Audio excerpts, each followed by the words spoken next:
The scene shifts to the old chieftain and his son, both looking a bit concerned. The old man worries if Lorca had to swallow her pride and endure all that just for the sake of their clan, and then he questions if all that beautiful land is really worth it. Soon, the two spot a crowd gathered at the edge of a plaza. In front of them is a large poster of Lorca. They're caught off guard, especially when the son points out how little she's wearing at the same time. People are crowding around the image, whispering and pointing. At first, the chieftain feels a flare of anger, but then he starts catching snippets of the crowd's chatter. Someone says the actress in this magic shadow is named Lorca while complimenting her acting and stunning beauty. Another chimes in, recalling how sad the scene was, and she even cried after seeing Lorca get misunderstood. Surrounded by praise for his daughter, the chieftain suddenly wonders to himself if this is what the great chieftain meant when people say he treats everyone equally. He turns and gives his son a light slap on the shoulder, looking a bit annoyed, telling him not to overreact next time. He tells him what if she showed part of her wolf form and adds that she's not some monster. The son quickly explains he never thought of her that way. Then, the chieftain tells him to go find out where to buy tickets for the magic shadow,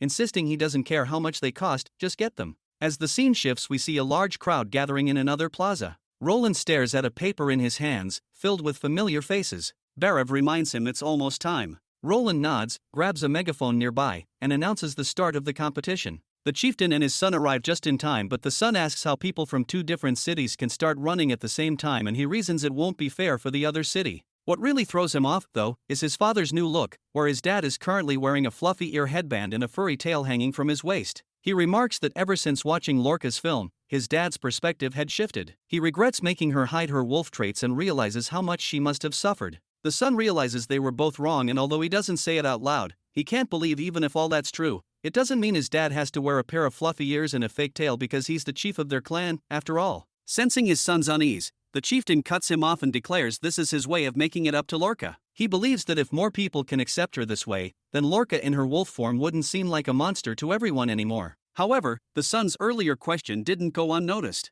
A girl in athletic wear walks over, saying she heard them mention the king's fairness. She points upward, asking if they've noticed what's hanging above them. The two look up and she explains this is a megaphone when connected to the phone line. Both cities can hear the king's orders at the same time. The chieftain is surprised and he responds with newfound respect, saying he'll have to take this more seriously if that's the case. The girl then teases him, asking why is he wearing summer clothes when winter just ended, and of course, she has to point out what's with the wolf ears. The son braces himself, sure they're about to get laughed at. Instead, the girl asks if he's copying the Ice Princess. She thinks it's cool and wants to know where he bought it. The son can barely believe his ears, but his old man's already grinning and explaining everything. Suddenly, the loudspeaker kicks in. A voice introduces itself as Roland Wimbledon, explaining that the marathon is a personal challenge. He adds that as long as everyone gives it their all, whether they finish or not, they're already winners. Roland continues his speech and warns the crowd not to cheat or mess with others. He declares he wants to see people earn their glory through their own strength, and adds that he'll be waiting for them at the finish line. Once everyone's in place, he gives the signal and the whole crowd bursts into motion. In the stands, Edith is watching alongside her two younger brothers, Lance and Cole. Cole turns to her, asking why she's not participating this time. After all, she used to be really into these competitions. Edith just smiles and explains that back then, she did it for the family as winning brought honor and helped expand their influence. But now, things are different because she doesn't need to sweat her way into Roland's attention anymore. She casually hooks both arms around her brother's shoulders, smiling again, and notes the biggest reason is actually she's not alone anymore, and said she now has both of them. Cole is caught off guard by that, but before he can respond, Edith adds that just doing well in the city hall is the best support he can give her. That settles it for Cole. He seems to get it and nods happily. Meanwhile, the chieftain is starting to run out of breath. However, they're only halfway through the course. The son grows worried and asks if they should take a break, pointing out that there are still plenty of people behind them. But the chieftain throws him a look and asks if he really wants to give up just because they're not in last place. The son insists he's more worried about his father's health,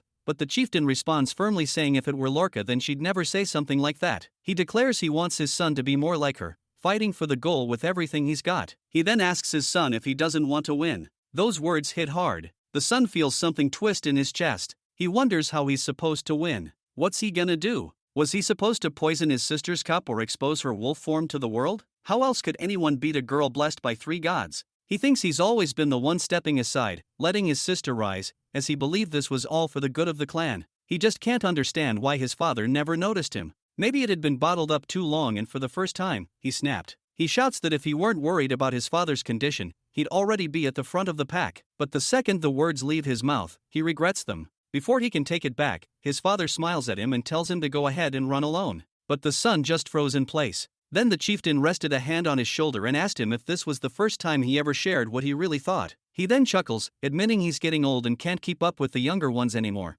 but points out that his son is actually really good at long-distance running. He urges him to go for it while telling him not to worry, saying he'll walk the rest of the way, slowly but surely. The son stands there, stunned, but after a long pause, he gives a quiet reply saying he will then go ahead. Just as the son was about to sprint off, the chieftain stopped him. Without a word, he took off his headband and placed it on his son's head. The son blinked, looking oddly confused, but before he could say anything, his father handed over the tail too. He tells him Lorca may have left the clan lands, but she's still one of them, and most importantly, she is his sister. If there's anything they can do to help her, then they should. The son nods, gives his father one last glance, then secures the tail around his waist and takes off running. From behind, the chieftain shouts with pride, urging him to show the great chieftain what the Majin people are made of. A few minutes later, at first, he can still hear the crowd reacting, surprised by his sudden speed. But soon, even those voices are drowned out by the rush of wind in his ears. A smile tugs at his lips because he realizes his father has actually been watching him all along. He was never ignored and never underestimated. Suddenly, his body feels light and strong, like it's bursting with energy. His mind flashes back to childhood, the way his parents always doted on Lorca, how it felt like nothing he did mattered. He remembers how he used to run through the small oases alone at night,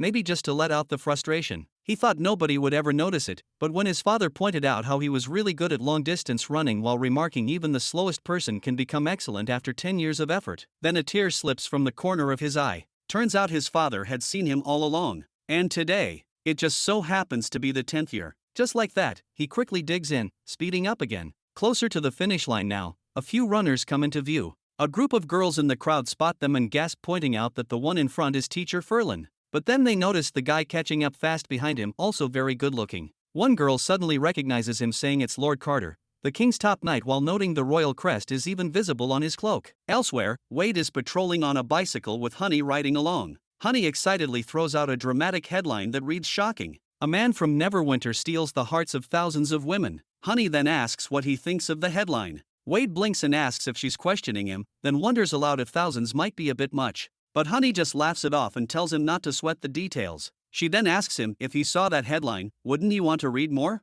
Wade pauses, then admits, yeah, he probably would. The response was all Honey needs. She beams and jots it down, looking quite satisfied. Back near the finish, some of the girls are still watching Carter. One of the younger girls comments on how serious he looks, like someone owes him money. A slightly older girl behind them chuckles and says they're too young, and she thinks that's exactly the kind of man who has real charm. More runners were closing in behind Carter and Ferlin, while the crowd kept cheering louder with every second. Honey stayed laser-focused, carefully recording the progress of the race. Meanwhile, Carter was exhausted. He had only worn the cloak so his wife could spot him easily, but now it felt like dragging a chain behind him. However, even if that's the case, he will never take it off, even if it slows him down, all because this very cloak was handwoven by his wife, and that meant a lot to him. The finish line was getting close when a sudden noise from behind made both him and Ferlin turn. A man was racing toward them super fast, but what threw them off was the look. He had long ears on his head and a tail swinging behind him. Carter wonders if that bizarre getup somehow gave him Lorca's power. There's no time to find out. He and Ferlin both push harder. Still, the three of them cross the line almost at the same moment, causing the crowd to go wild. Roland steps forward and congratulates them. He declares they didn't just finish, they scored incredible results. Lifting the megaphone, he announces that while the race isn't over yet, the top three are already confirmed. Carter looks up, hears his name called for third, and immediately feels a sting of frustration. He thinks how close it was, and he was just one step too slow. Second place is given to Lorcan. Roland pauses, then announces loudly that the first to reach the finish line was Kuei from the Canggu district. Then he asks the crowd to give her a round of applause. Meanwhile, Carter wasn't expecting someone who's so much ahead of them, and now realizes all his excitement had been for nothing. Roland hands out the awards himself, while Honey, standing by, already has tomorrow's headline in mind. Barav can't stop clapping and declares that the race was way more thrilling than he ever expected. He admits he didn't know running could get this intense. Petrov agrees and says that when the three crossed the line together, he actually felt his heartbeat jump a little. Still, he suggests it's a bit of a shame that only one gets the badge. But Barav responds with sarcasm, saying it's even better this way. The winner being from Canggu means she earned the spotlight,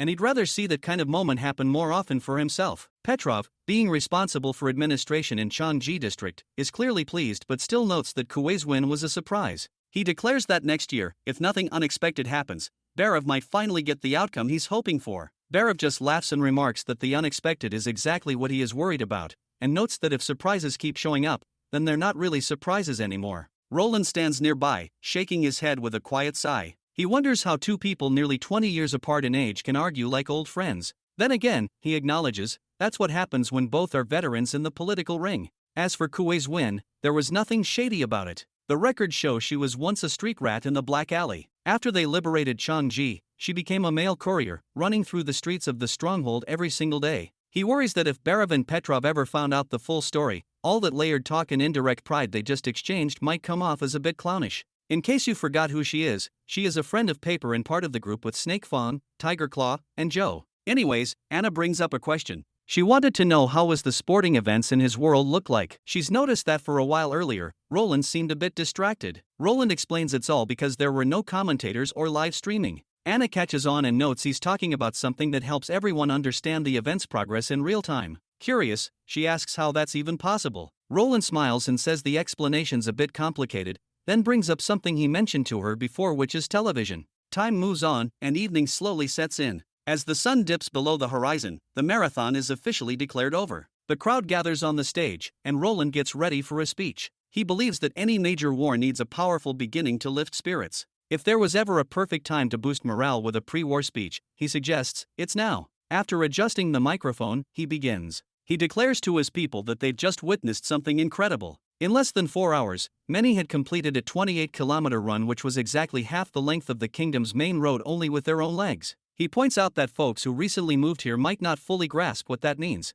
In the past, traveling from the border town to the Changji stronghold took at least 3 full days, even without rest. Back then, anyone who said they could make the trip in a single day would have been laughed at. But now, everyone had seen it with their own eyes. He emphasizes that whether it's building roads through mountains or running without stopping, it's all proof of how they keep pushing past their limits. He declares that what people call impossible is just a chain waiting to be broken, and today's marathon is living proof of that. Cheers break out in the crowd. One young voice yells that as long as the king is around, nothing is impossible. Another shouts that the witches played a part too, while noting it was the king and the witches who made all this possible. Roland pauses for a moment, then shifts the tone. He warns them they're now facing an entirely new threat, none other than the demons. He explains that the war has reached a critical point, and after today, the First Army will march to the Fertile Plains and begin the second attack against the demons occupying the Takira ruins. He slams the podium in anger, saying these enemies are cruel and greedy beyond reason. He reminds the crowd that their claws once turned a thriving human kingdom into a bloody ruin.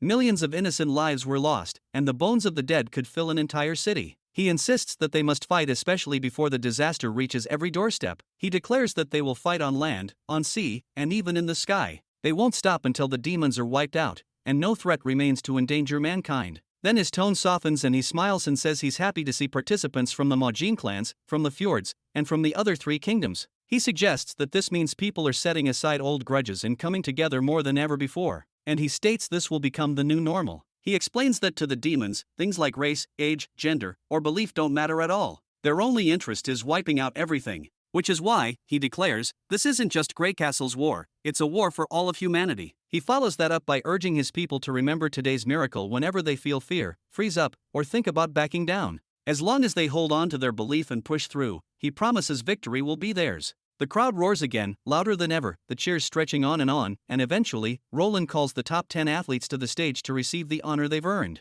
What followed was applause breaking out everywhere. Lorcan didn't go up right away. He watched his father clap his hand with admiration, saying, no wonder they call him the great chieftain, and his words almost made him want to get back on the battlefield himself. Then he asks if his son is ready to go on stage. Lorcan looks a little down because he didn't win first place. But the chieftain throws an arm around his shoulders and says with a smile that what matters is he fought for it and that's enough. He tells him to stand proud and show everyone the spirit of their clan's heir. Lorcan glances up at his father, then smiles and nods with determination. And yes, the fluffy air accessory is still firmly on his head. The next day, Roland and Nightingale walk into the castle hall. Everyone inside stands up at once. Roland smiles and tells them to sit. He assumes they already know why he's gathered them, and immediately all eyes turn to him as he announces that the war has officially begun. He stresses that this isn't just about the army. From now on, he expects every institution, every administrative department in the kingdom, to have at least a basic understanding of the war's progress and to do their part in the expedition. He acknowledges that Neverwinter has come a long way and achieved great things,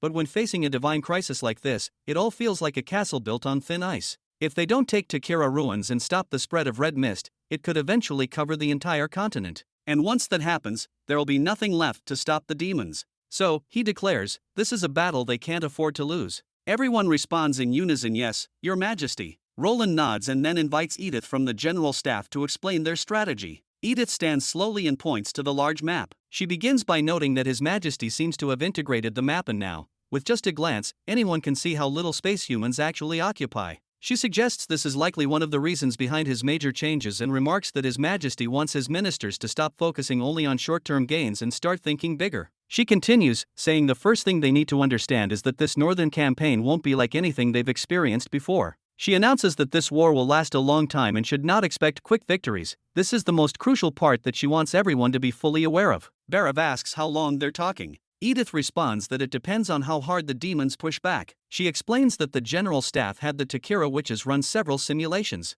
If the demons attack at the same scale and pace as the North Slope battle and assume once a week, then within 3 months, they'll be able to get their cannons right up to the enemy's doorstep. At that point, Tilly points out that the demons aren't fools and notes they're not going to keep falling for the same tactics over and over. Edith agrees with her, then shifts attention to the map, explaining that the demons will soon realize how critical the railway is. By then, they might even target the misty forest further in the back. But, she says, it's not like they're unprepared. Because the battlefield is full of unknowns, so she suggests the administrative office prepare resources with the worst-case scenario in mind. Wendy wants clarification, asking what exactly is the worst-case scenario. Edith takes a deep breath and answers, frankly, fighting from spring all the way through winter, right up until the next month of the demon shows up. Agatha reacts immediately, saying that sounds like a failure to her and she believes this doesn't match the king's expectations. But Edith pushes back and remarks that as long as the army holds the line, the war isn't over, it just becomes a stalemate. They could resume the attack once the snow melts the following year. Seeing Barav's expression change at that idea, she adds with a smile that it's unlikely things will drag out that long.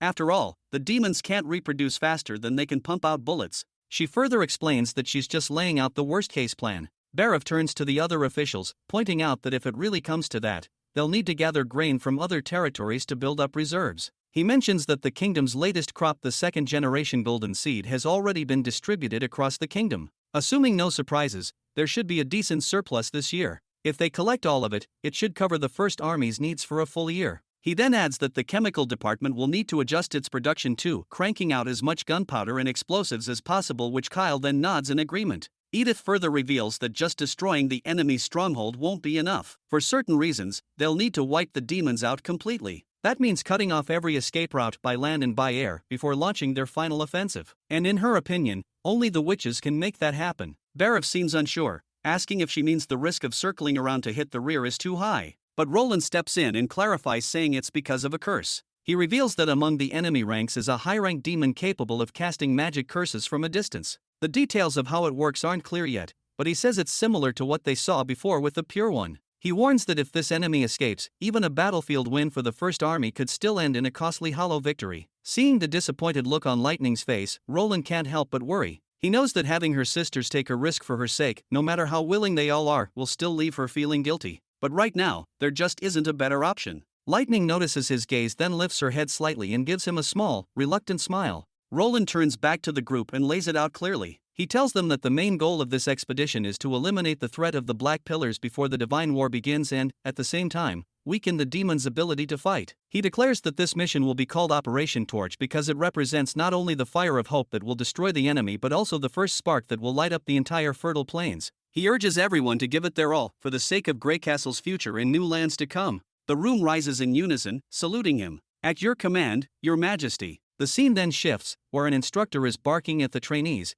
telling them to hurry up and keep their bodies steady. Still, that doesn't stop several of them from falling off. Clearly frustrated, the man mutters that he should have set fire basins on both sides of the walkway. When one of the trainees looks like he's about to puke from dizziness, the instructor simply tells him to go throw up somewhere else and warns that if he dares to vomit on the planks, he'll be made to lick it clean. Then he calls out Good's name. Startled, Good immediately snaps to attention and salutes before stepping forward. He climbs into the machine, sits down, and grabs onto the bars tightly. The moment the chair starts spinning at high speed, the dizziness kicks in, and his head suddenly starts jerking uncontrollably. When the instructor finally yells for it to stop, the chair winds down, and Good stumbles out, clearly dazed, but the instructor doesn't care, and tells him to move faster. Good hurries to the balance beam, and to everyone's surprise, he manages to stay on. He keeps his breathing under control, arms stretched out to hold steady. Meanwhile, the other trainees start commenting that this is the first time anyone's actually done it without falling. When Good finishes and steps off, the instructor, for once, looks somewhat pleased. He says not bad, and admits maybe they're not completely hopeless after all. But the moment's short-lived and he turns to the rest of them, face full of anger, and points out that Good is the only one who passed today. He declares this is the worst group he's ever trained. He warns them again, noting Princess Tilly made it clear that Sky Knights are 1 in 10,000. If they don't want to all get kicked out, they'd better get serious and train twice as hard. After that, he turns away, and the trainees begin murmuring among themselves. Some doubt whether all this ground training is really going to make them proper Sky Knights. Others don't seem to mind at all, and one of them says it's worth it just for the meals, and remarks they get meat every day and even extra on the weekends. But their chatter doesn't go unnoticed because the instructor calls them out, says he knows what kind of stuff they've been saying behind his back. However, today, they're in luck. He leads them outside and announces that they're about to get a first-hand look at what being a Sky Knight really means. Good's heart starts pounding faster. The phrase Sky Knight suddenly feels heavier and more real. The instructor tells them to follow, but meanwhile warns them just try not to wet their pants when they see what's coming. Soon, the trainees notice that another group is already at the site. They assume it's from a different class. The instructor tells them to stay put and gives another warning that no matter what they see next, no one is allowed to move. He explains that both His Majesty the King and Princess Tilly will be present. Any sudden move will be seen as a potential threat. And as for what happens to threats, he says they should already know the answer. Good glances around and thinks, the king is coming too? He notices that the other side of the open area is packed with First Army soldiers, especially near the big hangar. That's when it really hits him, Sky Knights must be something serious. Meanwhile, inside the hangar, Phyllis, Anna, and Roland stand in front of the first large glider. Anna smiles and tells Roland that she's heading up, and will see him tomorrow. Roland, not taking any chances, reminds her once again to be careful, not to push herself, and to take cover if she ever runs into demons. Anna chuckles, hugs him, and teases that he's said it dozens of times already. Phyllis stands nearby, solemnly assuring Roland that she'll keep Anna safe. Roland nods, saying he'll be right here, waiting for them. Watching them walk away, Tilly smiles and asks if Roland's really that worried. Roland, caught off guard, is surprised she noticed.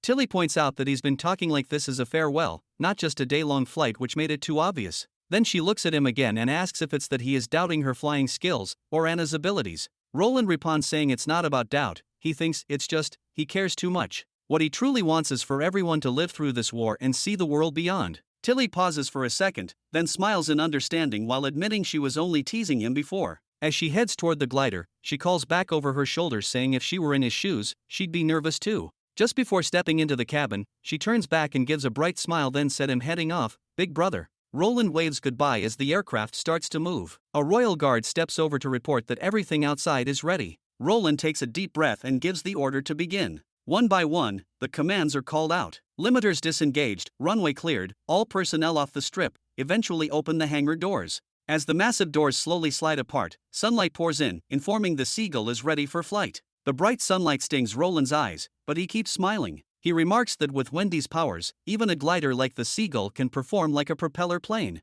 As it picks up speed, Roland shouts as loud as he can, telling it to fly, and carry the dreams of all humanity. Back with the trainees, one student suddenly points and asks what that is. They see wheels and assume it's a train, but quickly realize there are no tracks. Someone guesses it must be a new invention from His Majesty. Good suddenly has a moment of realization. He remembers what the instructor Eagle Face had said to them and thought, could it be that he had already seen this? The machine started racing straight toward them, faster by the second. Good's excitement only grew, and this made him wonder if the instructor already knew this would happen. Even though it wasn't actually coming at them, a bunch of trainees instinctively took a few steps back. But before they could really think it through, a blast of wind swept past them. The machine had taken off and they were surprised to see it was flying. In that moment, the same thought hit Good and the others all at once. So this is what a Sky Knight means. Good clenched his fists, heart pounding with determination. No matter what it took, even if it meant giving everything, he was going to become one. Back on the ground, Roland stood silently, watching the Seagull climb higher and further into the sky. He couldn't help but reflect. Part of him thought maybe he should just build a forward command post, somewhere visible to the troops.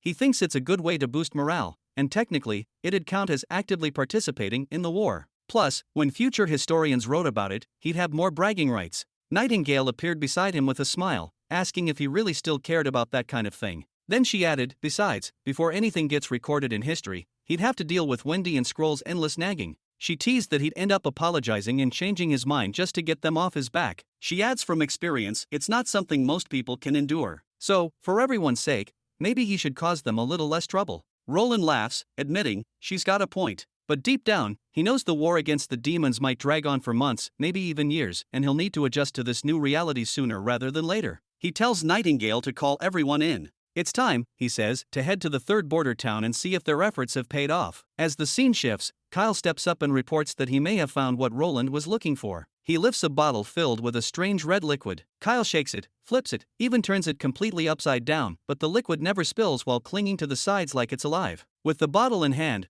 Kyle explains that the special part about this stuff is how it keeps the properties of whatever is mixed into it. Then, without warning, he tosses it into a furnace. The moment it hits the flames, it bursts into a bright blaze. He adds that all he did was mix in a spoonful of grease. Alone, it might not have burned like that, but in this form, it's even better than what Roland had originally asked for. Turns out, this substance is napalm, or at least Roland's version of it. They've already learned the red mist fears fire. So if they gain the power to start fires freely, then the very thing the demons rely on could turn into a noose around their necks. Roland looks at the bottle, clearly impressed. Just as he reaches for it, Kyle quickly stops him, explaining that it's highly corrosive. That surprises Roland. He remembers that rubber bug mucus was supposed to be safe. Kyle explains that once blood is mixed in, the entire composition changes. And that catches Roland off guard.